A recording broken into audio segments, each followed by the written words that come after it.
Hello student, this is Pranavi. Welcome to Safal YouTube channel. তো students, ভিডিওতে আগে যাওয়ার আগে বলে দিই, আজকের কমেন্ট অফ দ্য ডে হলো পার্বতী সিংহ এবং ABRJSK, যার নাম তোমরা কমেন্টে দেখতে পাচ্ছ। ABRJSK নামটা জানি না, যেটা লেখা ছিল সেটাই আমি নিয়ে নিয়েছি। এবং তোমরাও কিন্তু হতে পারো কমেন্ট অফ দ্য ডে। আমি যে কোনো কমেন্টের মধ্যে থেকে একটা র্যান্ডম কমেন্ট বা দুটো র্যান্ডম কমেন্ট কিন্তু চুজ করি, ঠিক আছে? তাই তোমাদেরকে যখন কমেন্ট করতে বলা হবে বা যে কোনো কোয়েশ্চেন জিজ্ঞেস করা হবে, সেগুলো তোমরা কমেন্টে লিখে অবশ্যই জানাবে, তাহলে কিন্তু পরের দিন তোমারও নাম শো করা হতে পারে। স্টুডেন্টস, আজকে আমরা শিখবো কোনো শপিং মলে গিয়ে বা দোকানে গিয়ে কিভাবে কথা বলতে লাগে। তো সবার প্রথমে আমরা দুটো কনসেপ্ট দেখবো। একটা হলো যে দোকানে গিয়ে কাপড়ের ব্যাপারে কিভাবে কথা বলতে লাগে। সেকেন্ড দেখবো যে দোকানে গিয়ে কোনো মনে করো মোবাইল ফোন বা গ্যাজেট কিনতে যাচ্ছি, সেগুলোর ব্যাপারে কিভাবে কথা বলতে লাগে। তো সবার প্রথমে মনে করো শপিং মলে বা কাপড় দোকানে যে কোথাও গেলাম, গিয়ে মনে করো তুমি যেমন শপিং মলে যাও, শপিং মলে সাধারণত জিনিস কি এমনি চুজ করতে পারো, বাট দোকানে গিয়ে তো এটা হয় না। দোকানে গিয়ে তুমি আগে জিজ্ঞেস করো যে এই জিনিসটা আছে কিনা। মনে করো তুমি মালবেরি শাড়ি কিনতে যাচ্ছ, সবার প্রথমে তুমি বলবে যে এই মালবেরি শাড়ি অ্যাভেলেবেল হেয়ার, ওকে? অথবা কি বলবে, is mulberry sari available hair. অথবা তুমি মনে করো বলতে যাচ্ছ যে এখানে কি টি শার্ট পাওয়া যায় বা ব্ল্যাক টি শার্ট পাওয়া যায়, is black T shirt available here, is black T shirt available here. এবার মনে করো দোকানদার তোমাকে জিজ্ঞেস করলো what colour do you like to see, okay? What colour do you like to see মানে তুমি কোন কালারের এই যে ড্রেসটা দেখতে চাচ্ছ, ঠিক আছে? এবার মনে করো তুমি বলবে যে আমি গ্রিন কালারের শাড়ি কিনতে চাই। তো এবার তুমি কি বলবে যে I want to buy green colour, okay? I want to buy green colour. বা তুমি মনে করো ব্ল্যাক কালার টি শার্ট কিনতে চাও, তখন তুমি বলবে যে I want to buy black colour T shirt, I want to buy black colour T shirt. এবার যখন তোমাকে কাপড়টা দিয়ে দিবে বা দেখিয়ে দিবে, তখন তুমি সবার প্রথমে কি জিজ্ঞেস করবা? হয় প্রাইস জিজ্ঞেস করবা। তো তুমি কি বলবে how much does it cost, how much does it cost, okay? এটার দাম কত?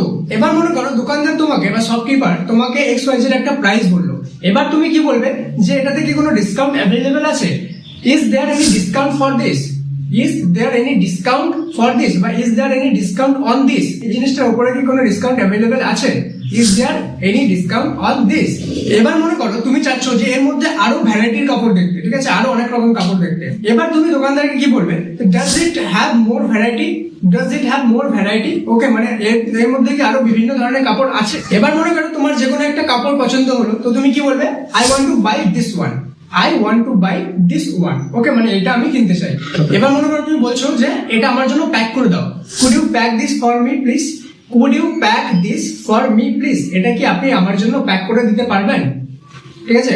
তো দোকানদার অবভিয়াসলি এর অ্যান্সারে কি বলবে, yes please wait, yes please wait, okay? এবার আমরা যাবো মোবাইলের দোকানে। মোবাইলের দোকানে গিয়ে আমরা দেখবো যে গ্যাজেট কেনার সময় ইংলিশে কিভাবে স্পিক করতে লাগে। এবার মনে করো তুমি দোকানে গিয়ে iPhone 15 Pro Max কিনতে যাচ্ছ, iPhone 15 Pro Max। তুমি দোকানে গিয়ে প্রথমে কি বলবে যে এটা কি এখানে অ্যাভেলেবেল আছে, তার মানে is iPhone 15 Pro Max available here, is iPhone 15 Pro Max available here. এবার যদি থাকে দোকানদার বলবে ইয়েস ইট ইজ অ্যাভেলেবেল, ওকে? এটা অ্যাভেলেবেল আছে। এবার মনে করো তুমি জানতে চাচ্ছ যে এই ফোনটার কি কি ফিচার্স আছে। এবার তুমি বলবে যে could you please explain the main feature of this phone, could you please explain the main features of this phone, মানে এই ফোনটার যে মেইন ফিচার্স গুলো আছে সেটা কি আপনি একটু বলতে পারবেন? এবার দোকানদার কি তোমাকে এটার অ্যান্সারে অনেক কিছুই এক্সপ্লেন করে দিবে। এবারে সেম তুমি আবার কি জিজ্ঞেস করবে যে এটার দাম কত, তাহলে কি বলবে how much does it cost, how much does it cost. এবার দোকানদার আবার বলবে মনে করো XYZ একটা প্রাইস। এবার তুমি কি জিজ্ঞেস করবে যে কোনো ডিসকাউন্ট অ্যাভেলেবেল আছে কিনা, সেম জিনিস বলবে is any discount available on this, is any discount available on this. আর যদি তুমি বলো যে মনে করো তোমার মাথায় আসছে যে অনেক রকম ডিসকাউন্ট থাকতে পারে, তখন তুমি ইজ এর জায়গায় আর ইউজ করবা, আর ডিসকাউন্টের ডিসকাউন্টস ইউজ করবা। কি বলবা, are any discounts available on this, এর মধ্যে কি কোনো রকম কোনো ডিসকাউন্ট আছে? এবার মনে করো তুমি চাচ্ছ যে iPhone 15 Pro Max এর থেকেও ভালো কোনো ফোন কিনতে, তখন তুমি কি বলবে যে এর থেকেও ভালো মডেলের কোনো ফোন আছে কিনা। বাংলা এটা বলবে। এবার ইংলিশে কিভাবে বলবে এটাকে, ইংলিশে বলবে যে do you have any better model than this, do you have any better model than this, এটার থেকে বেশি ভালো মডেল কি আপনার কাছে অ্যাভেলেবেল আছে? এবার এর অ্যান্সারে দোকান কিছু না কিছু একটা বলবে দোকানদার যে ইয়েস ইট ইজ অ্যাভেলেবল আর no it is better, okay? It's better right now. এবার মনে করো তোমার সেই ফোনটা চুজ হয়ে গেল, তখন তুমি কি বলবে I want to buy this one, I want to buy this one. Could you pack this for me please? আপনি কি এটা আমার জন্য প্যাক করে দিতে পারবেন? Could you pack this for me please? তাহলে আমরা দেখলাম যে যখন আমরা কাপড় কিনতে গেলাম তখন দু একটা জিনিস খালি আলাদা বলতে হয়, বাকি কিন্তু সেমই। আর মোবাইল কিনতে গেলেও সেম। তার মানে বাকি যে কোনো জিনিসটা যদি আমরা কিনতে যাই, পরের সেন্টেন্স গুলো কিন্তু সেমই হবে। এন্ড এইগুলোই কিন্তু দোকানে বা যে কোথাও কিনতে গেলে দরকার হয়।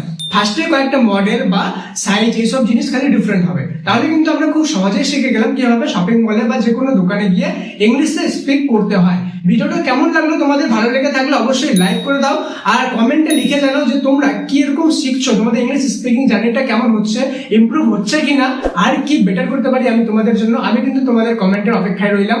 দেখা হচ্ছে পরের ক্লাসে। Thank you so much students, may God bless you all.